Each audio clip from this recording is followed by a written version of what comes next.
to you, and best of luck on Nova the Squirrel.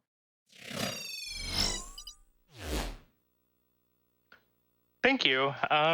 So hi, I'm Karma, or Karma Dragoness on Twitch, and with me I have somebody whose name you might see on the screen right now. Hi, Nova. Yep, that's me.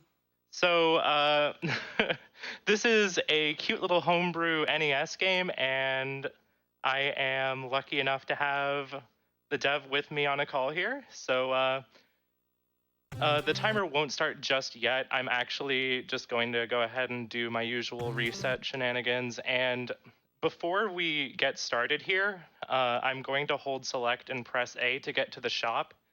And just so I have some backup strats in case I make some mistakes in the run, because this is a very fast-paced game, if you hold select and press A on the items, you can actually buy things if you don't have the money for them. So that is a backup burger and a backup nice cube. We'll get to that in a bit here. So just gonna get back here and be ready on everything.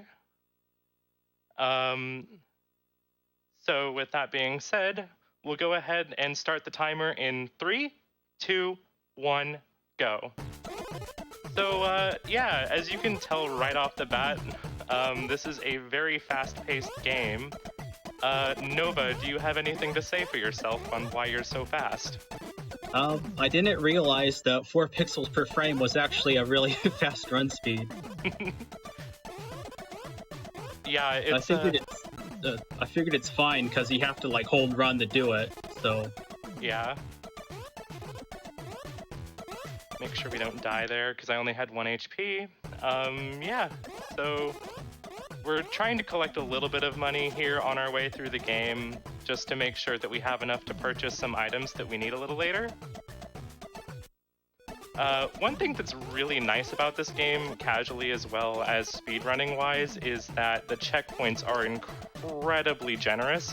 Every time I'm picking up one of those little star icons, that's actually a checkpoint, so if I were to die, I would just go right back there, and there's no lives or anything. Yeah, I don't really like the NES hard difficulty, and I wanted it to be easier. So... Yeah, and more of the fun of this game is just in the exploration and like using the different abilities and just finding all the secrets and stuff. There's just a lot of really fun things. So we're about to come up on the ability we're going to be using a lot in this game, and that is the Dinner Blaster. Oop. Uh-oh. Oop. Ooh. Spicy. Nice save. You want to talk about the Dinner Blaster a little bit? Yeah. I guess I can't help but put references to YouTube poop and memes and other stuff in all my games, so... Here's the Dinner Blaster, and for speedrunning purposes, it plays a very prominent role, and that's why I ended up putting it on the box art. I think the inspiration for the actual gameplay elements for it came from Smash Brothers for 3DS and Wii U, because their villager was a new character, and the Dinner Blaster is pretty similar to the Side B. Yeah, this, it winds up making for a pretty fun run to have. Oh, gosh. This is, definitely the kind of run where, any mistake can easily just cost you the run, so, you'll probably see just a lot of random hesitation for me while I'm doing this marathon run. So one thing about the burgers that I'm jumping off of is that I can actually only call one until my feet touch the ground again. There are some ways around that we'll be getting to a little later on. If you shoot one just normally, like you actually ride the burger by pressing down and B, but you can only do that once until you touch the ground. So coming up here, we're going to be fighting a boss. Do you want to talk about the boss a little bit? Yeah, I sort of placed this game after a previous game, Double Action Blaster Guys, and I tied it into the plot. And in that boss fight, it's sort of the same gameplay as that game. You just shoot them and then touch them to defeat them. So now we're coming up on the Bummer Club. So instead of if we die, we... Oh, right, I never died in World 1, so you didn't get to hear it. But if you die, you have a Zelda CDI-ish Ganon voice say, die. And, so what was the story behind that again?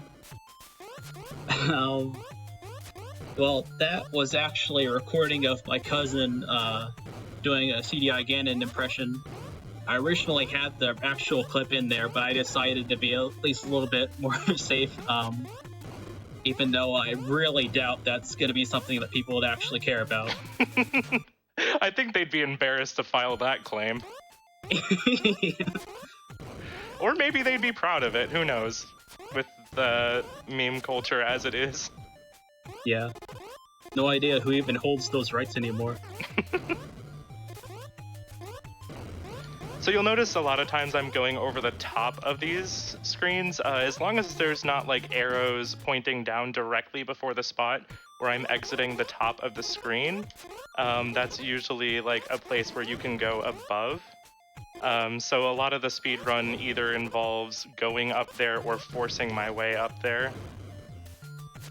Yeah, I kind of designed this game with all the exploits and stuff in mind, so I deliberately placed some anti-speedrunning barriers. Though evidently they're not as good a barrier as I would have thought. They're plenty good. They just require a little bit more brute forcing to get through. Oh, geez. I always get a little mixed up here. Well, you get a little bummer there. And this is why we got the backup burger here, just in case something like that happened. So is it just this world where if you die it says bummer? Yeah. That's a reference to Chip's Challenge, as are a lot of the things in this game. Yeah. I think there's a tendency for most of my games to like evolve into Chip's Challenge inevitably. Speaking of Chip's Challenge, if it wasn't abundantly clear before that you liked Chip's Challenge, this is the stage that kind of makes that very clear.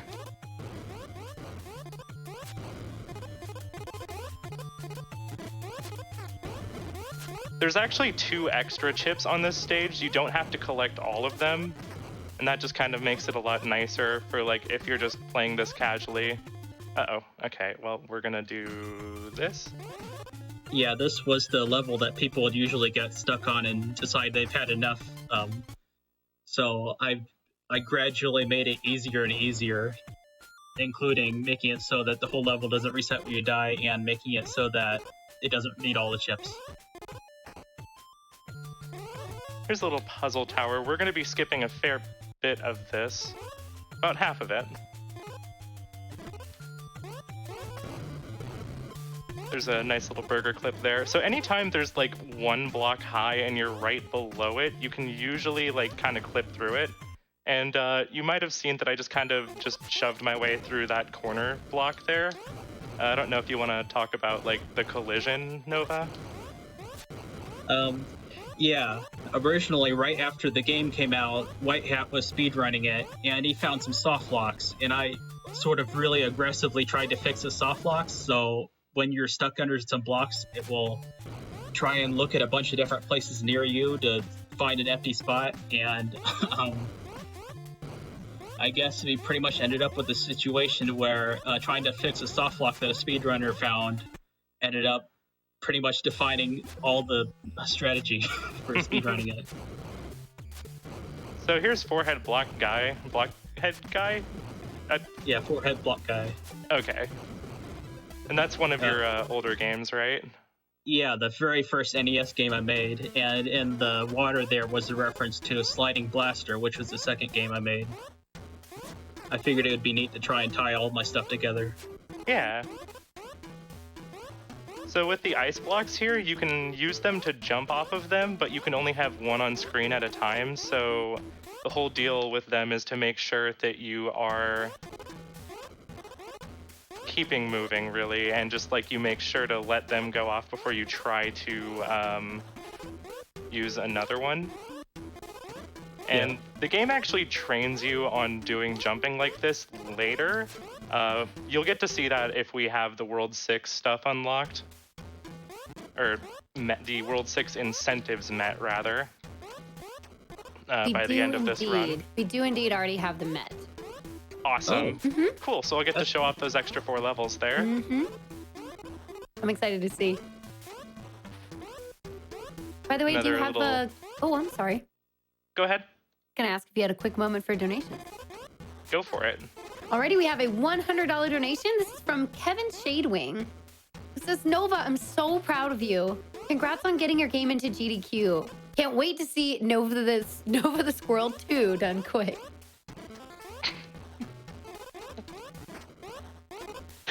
I died. You can keep going. Okay, sure. We have a $5 donation from Jen the Bug, excuse me, who says, so happy to see a week of speedruns for an awesome cause. Women have the passion and the drive to change the world.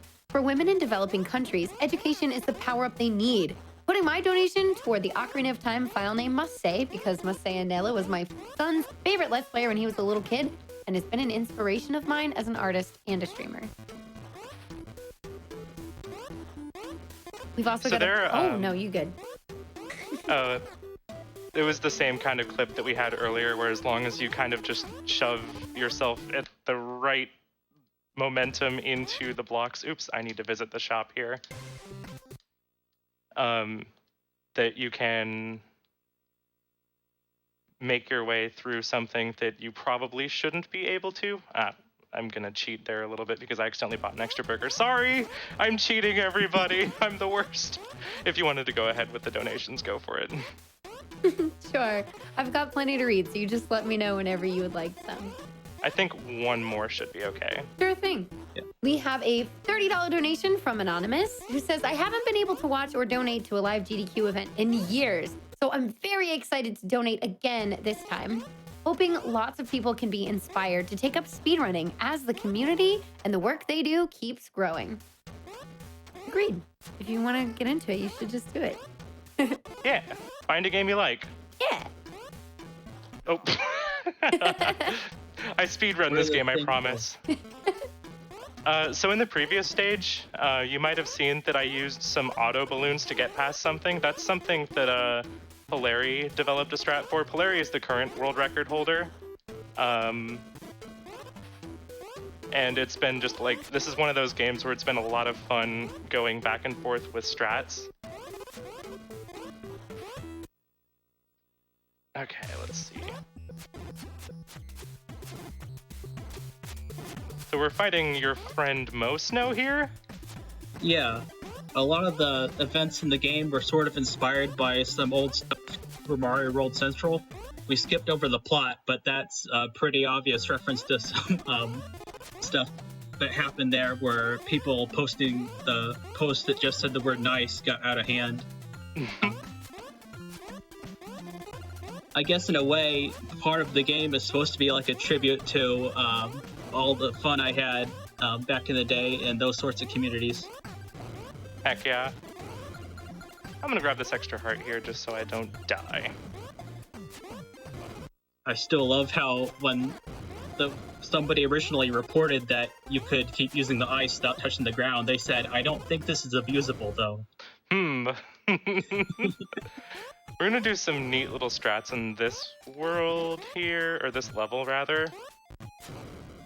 Some very careful usage of the burgers allow us to kind of clip through there.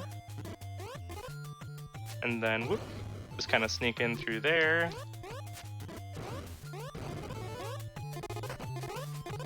We're gonna brute force through this barrier. Hey, first try. I usually don't get that first try. So here's a maze level. It is very large and complex. That was the maze level. You're supposed to actually go and go through a series of finding an item that lets you get to the next part, but if you have explosions, you can just destroy that. And that was something that sort of happened later in development. I was watching someone play and they tried to explode some ice with an explosion, and I realized that was something that would make sense if they could do that, so I put that in. And I guess they didn't never place tested what implications they had on stuff. Oh no. Okay, I'm fine. This level is the one that, like, pretty much every speedrunner that plays this game, this is the oh no, this level. We actually got an extra key there, and we're gonna try and hold on to it to skip a later door here. Oh geez. Okay, we're fine. Wow.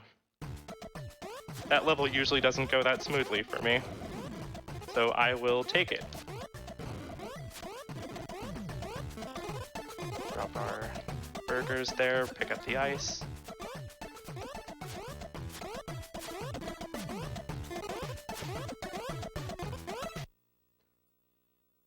Oh yeah, so you want to talk about this friend? Yeah, as a kid, I had this game called Fighter Maker 2, and I made this awful fighter that had these really unfair attacks.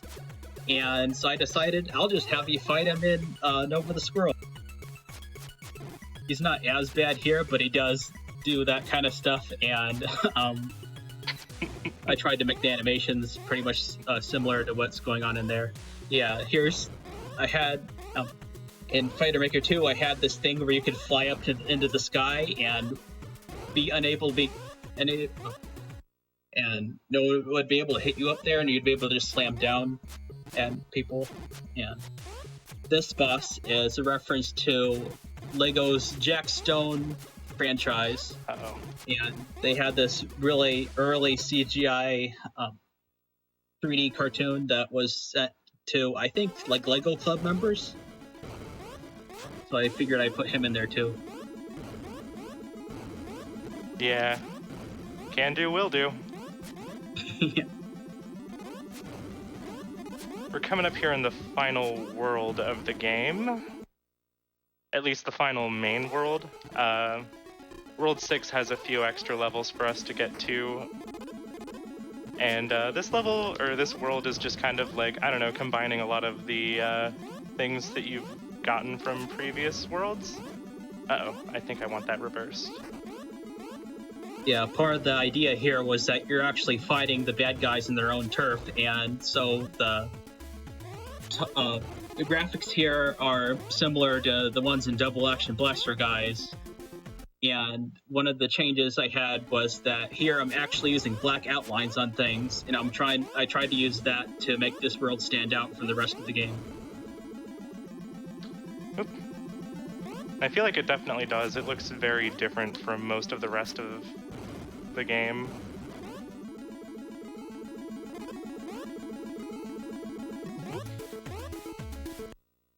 What's up next? Oh yeah. Some more very careful burger usage. That's why we got some of these extra burgers. Normally in a speed run, oh heck. I mean, good thing we hit that checkpoint. This is why we got some of these extra burgers, in case like I died a bunch, because you know, this game moves very quickly, and that just kind of happens if you're not extra careful. But yeah, the burgers do a lot for you. Their movement, they have explosions, which we're gonna use to... Oh my god. Please. Please. Nova, do you want to talk about the burger explosions? I'm not sure why I have them explode. I think I was trying to go through all the abilities, and I was trying to make sure all of them had their own uses, and I guess that was sort of a buff, so you could actually do some damage with them. And when I made it so you could explode things with explosions, that made them a lot more useful. Yeah. We actually do use the explosion part of the burger a reasonable amount. It's not like a thing that we're constantly using, but it definitely is pretty handy in some of these later stages especially.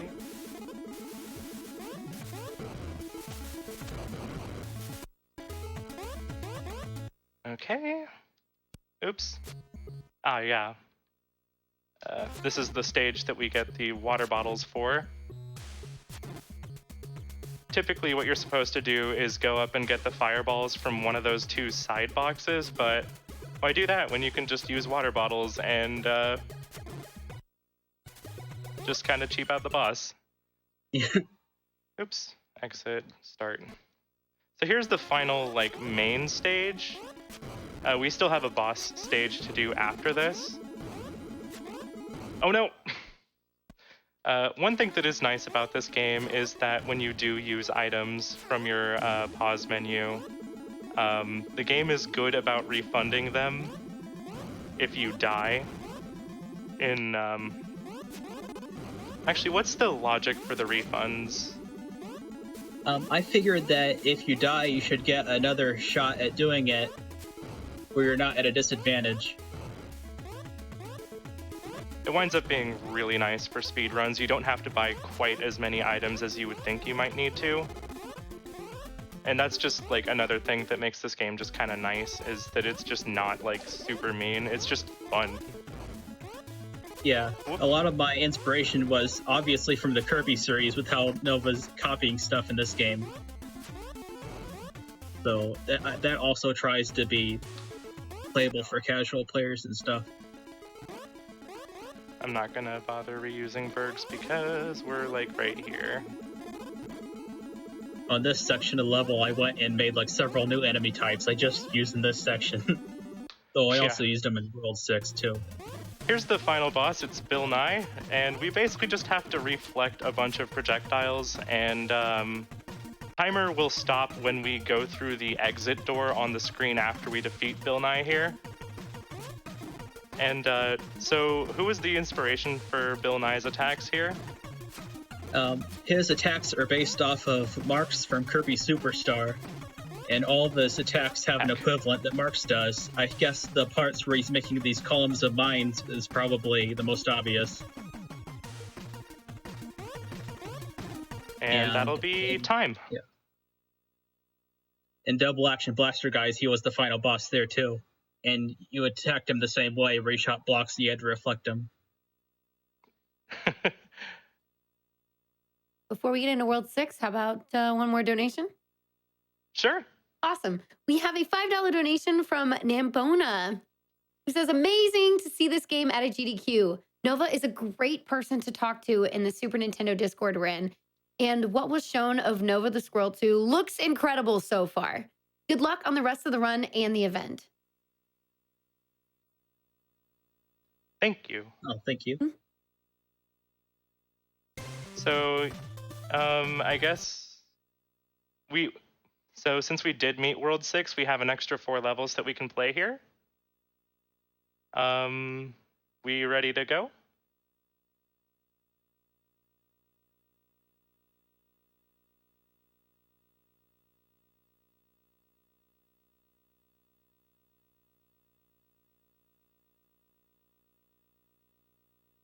All right. In that case, oh, sorry. Let me go back to them.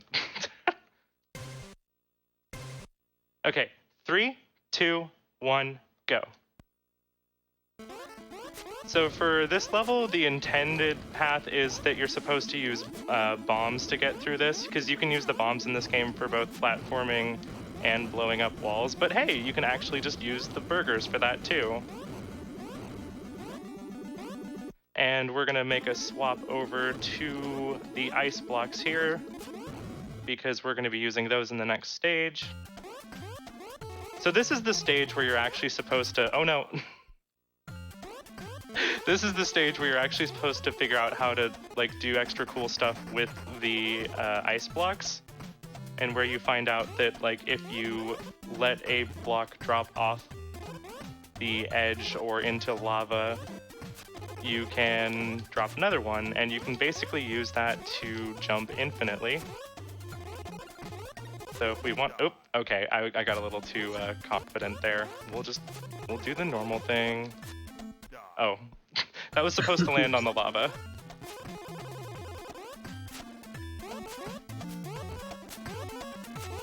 But yeah, there's a lot of cool stuff you can do with ice blocks, and part of what made me want to speedrun this game was this extra stage here, because it was just fun seeing how like you could actually just do this.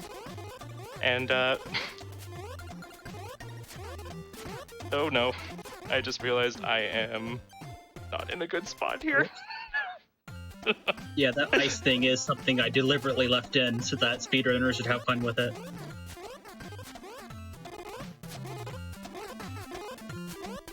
We mostly just use it in World 3. We're just gonna Yeah. take this minecart real quick. So this last stage, well, not last stage, but oops. This is the second to last stage, I believe, that we're gonna be playing. It's a little bit of a puzzly, mazy kind of thing, but with some speedrun tactics, we can cut through some of the puzzles a little bit more easily. Oh, come on. Might help if I...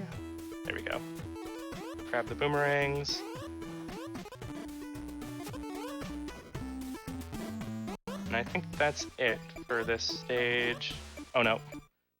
Whoops. You forgot you didn't have a burger or ice? Yeah. I'm so used to like always having those abilities. Alright, so here's the final stage. We could go through the door at the end, but there is something that I want to show off. So don't hit the timer just yet. So if you pause and then hold start right, down, right, down, it calls you a cheater, but then you can just continuously use burgers. And it's a fun little thing that you can do. You can use any other projectiles infinitely too. Okay, we'll go ahead and go to the door now, just to... And that's time for the extra levels. There's actually a level editor here that you can mess around with too. And you can just build your own stages with that, and that's not something a lot of other games have. Yeah, most of my games have level editors in them. So in this one, it required a lot more effort than other ones.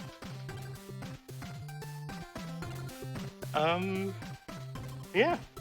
I really highly recommend giving this game a try. If you are going to play this casually, a lot of the things that I did in the speedrun, like, that did not spoil the solutions for the casual route.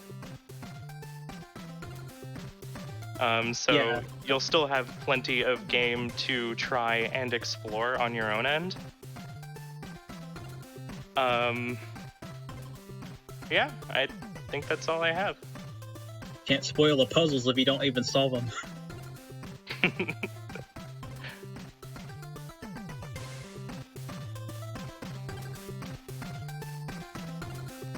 Thanks for watching, everybody. I really do appreciate having the opportunity to be here on the GDQ channel and have a chance to show off Nova's really cute and wonderful little game here. Nova, you got anything else to say? Not really. I hope everyone liked my game. Thanks, everyone.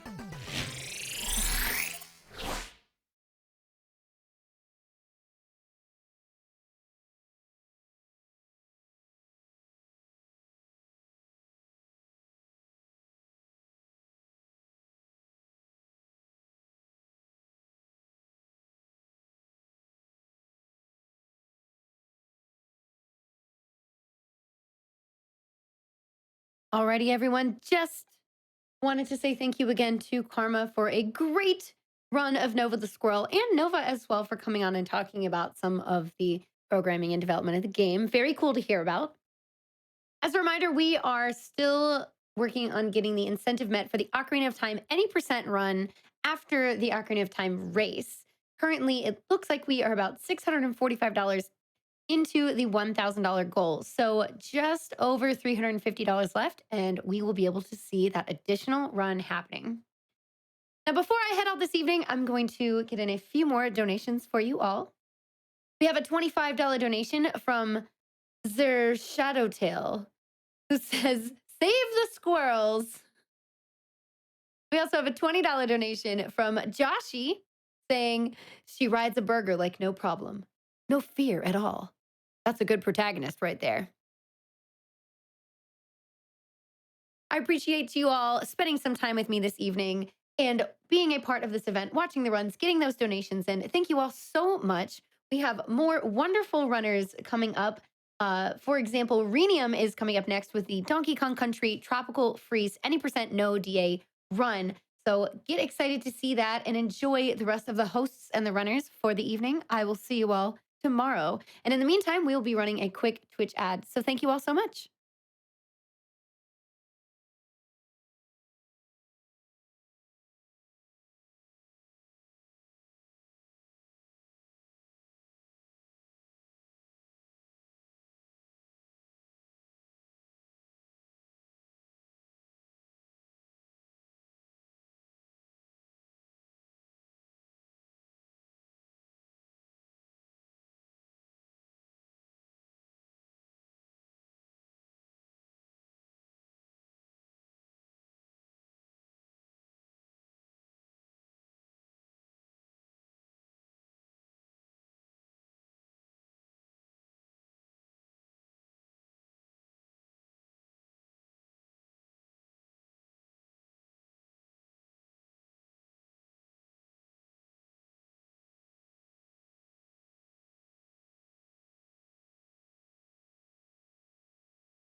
Well, hello everyone, and welcome back to Fleet Fatale's Online 2020. My name is Sent, and around here I have many titles: Collector of Packaging, Defender of the Lamp.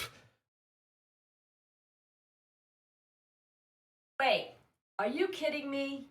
Are you telling me the reason you haven't shaved in 3 months is to set up that joke? No, of course, maybe a little. Anyway, what I'm here to do right now is to tell everyone about some of the amazing prizes that you can all win by donating during Fleet Fatales.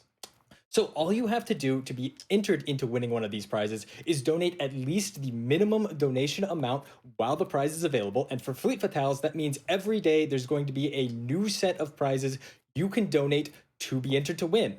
The prizes I'm going to talk about right now are going to be available from now all the way until the end of the Legend of Mana run tonight, so you have some time to get those donations in, but please make sure to get them in because they're going to a great cause. Amazing prizes, like this wonderful copy of Legends of Localization sent to us by Fangamer and the Legends of Localization team. It talks about Clyde Mandelin's attempt to go over all of the different localization changes and decisions in the original Zelda game. And I know you're thinking, well, I mean, how much can there really be to localize in a game like Zelda 1? There's actually quite a bit, everything from text to different graphics to even some of the sound fonts. There's so much interesting information in this book. It's only a $5 minimum donation to be entered to win it as well. So a $5 minimum donation from now until the end of Legend of Mana later tonight. Also for a $5 donation from Wolf Shadow, we have this absolutely beautiful Triforce pendant. It is a metal frame. It's a little hard to see on camera here, but there's a great picture of it over on the tracker at gamesdonequick.com. But it's a metal frame with a resin inlays, gold and black to simulate the Triforce. Looks absolutely beautiful. Lovely pen. Oh, moving on. From a generous anonymous donor, we have a copy of the original Shovel Knight soundtrack. It's a $10 minimum donation, and it comes with a commemorative foam shovel. Foam shovel is a little too big for me to hold while sitting down. It's actually about a yay long or so. Super fun to play around with. The soundtrack has all kinds of great songs on it. Again, $10 minimum donation. Thank you so much, anonymous donor. Also, for a $10 minimum donation from Pekapon of Pekapon Perlers, we have this lovely Link and Zelda Perler here. We see them fighting back to back from Cadence of Hyrule. The melt on this Perler is amazing. At this distance in the camera, I honestly can't even tell it's a Perler. It's just so smooth and so wonderful. Thank you so much, Pekapon. And again, this is also a $10 minimum donation from now until the end of Legend of Mana. Now, speaking of Mana, we have, from our friends over at Square Enix, a signed copy of Collection of Mana for the Nintendo Switch, signed by the series producer. Super cool. Huge shout outs to them for sending us a couple of these a while ago. Big fan of the game as well. And hey, $15 minimum donation. Make sure to get those donations in. Also, for a $15 minimum donation from our friends over at Inti Creates, we have a trio of Inti Creates Steam keys. Great games like Bloodstained Curse of the Moon 2, as well as Azure Striker Gunvolt, and yeah, absolutely wonderful games. Sorry, a little bit of the hiccups there. Now, for a $25 minimum donation from our good friend over at Cute Monster Props, we have this absolutely beautiful, and everyone say it with me, orb. Yes, this beautiful purple orb here with a Hylian crest inside of Zelda Breath of the Wild. It's absolutely fantastic. The center. It's a little hard to see on camera, but there's a great picture of it over on the tracker. When you shine light directly onto the orb, the Hylian crest itself actually kind of reflects it and glows beautifully. It's super cool. It's just so great. It's a $25 minimum donation from now until the end of Legend of Mana. So make sure to get those donations in. And we cannot talk about prizes, of course, without talking about our grand prize. From Ryan56K, we have a piece of synthetic alexandrite with one of the faces cut into the shape of a Triforce. You should definitely head over to gamesdonequick.com, check out a picture of it. It's super cool. I mean, it's one of the coolest things I think anyone has ever offered to donate to us. There's so many cool things. Alexandrite is such a cool gemstone. It actually changes color based on what kind of... While the picture of the piece there is a very deep blue, under a natural sunlight, it actually turns more of a reddish hue. Hopefully I'll be able to show that off at some point this week, but maybe not, as there are several bright studio lights shining down directly on me. Might not be possible. We'll see if it is. Now, it's a $100 minimum donation, but that donation is cumulative across the entire marathon. So if you donate $100 in total throughout this week to Fleet Fatales 2020 Online, you will be entered to win that beautiful gemstone. Now, that could be a $25 donation today to get into all of these other prizes we've talked about, a $25 donation tomorrow, a $25 donation Friday, a $25 donation Saturday, and there you go. You've got yourself entered into the grand prize. Again, that beautiful Triforce-shaped alexandrite from our friend Ryan56K. That's going to be all for me, but as always, you can head over to gamesdonequick.com and find tracker. If you check out the tracker, you're going to find all the information you need on upcoming speedruns that are happening in the marathon, on upcoming prizes you could donate to win, and of course on upcoming incentives you could put those donations towards.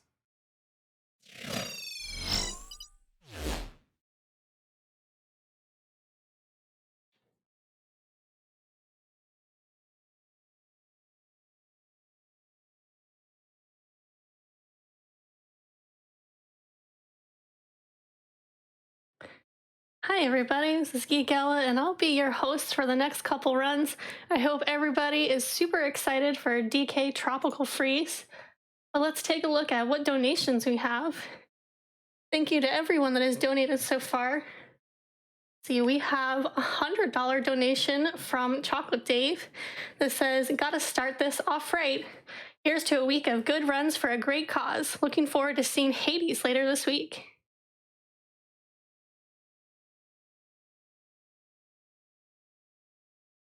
We also have a $25 donation from Organized Chaos. "So hype. Let's raise tons of money for this great charity Malala Fund."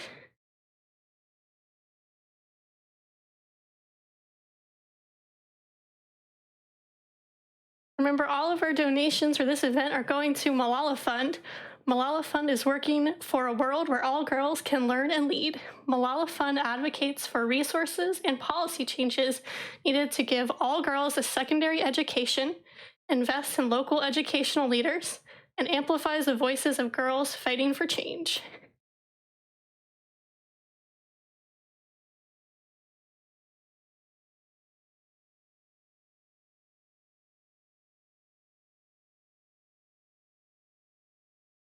We have a $25 donation from Anonymous.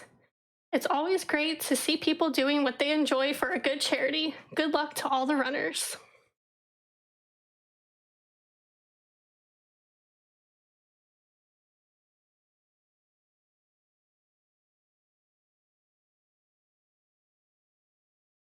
We have a $100 donation from Underwhelmed. "Let's get this event started right. Good luck to all the runners and all the behind the scenes people that make these events amazing."